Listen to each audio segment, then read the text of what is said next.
pôle se déplace de plus en plus vite, de 55 à 60 km par an. Si rien ne l'arrête, il pourrait atteindre la Sibérie dans moins de 40 ans.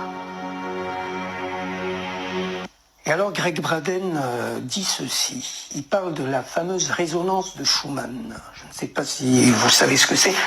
Alors la résonance de Schumann. Qu'est-ce que la résonance de Schumann? Bon, alors je vais vous expliquer en quelques mots.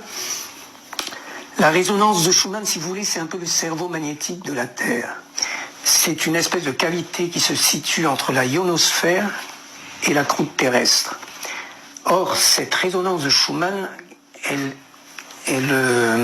sa vibration jusqu'à présent était évaluée à 7,8 Hz et depuis des milliers d'années, sinon des millions d'années d'après certains.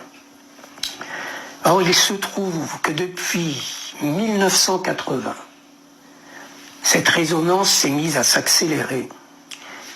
Et on est aujourd'hui, tenez-vous bien, entre 1980 et aujourd'hui, elle est passée à 12 Hz.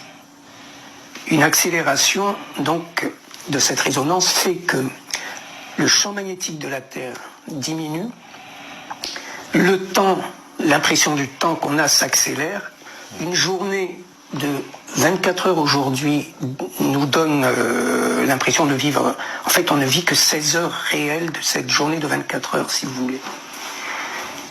Donc ça devient très intéressant et Greg Braden dit ceci.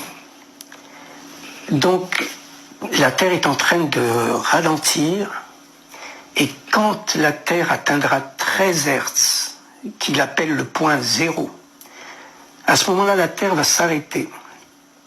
Waouh, c'est quoi ce truc? Moi quand j'ai lu ça, je me suis dit attends, il est en plein délire là. La Terre va s'arrêter et c'est peut-être là les fameuses 3 nuits qui vont se passer, puisqu'il dit il faudra 2 ou 3 jours ou 3 nuits pour qu'elle se remette à tourner dans l'autre sens. Et à ce moment-là, le soleil ne se lèvera plus à l'est mais à l'ouest. Mesure indique que le pôle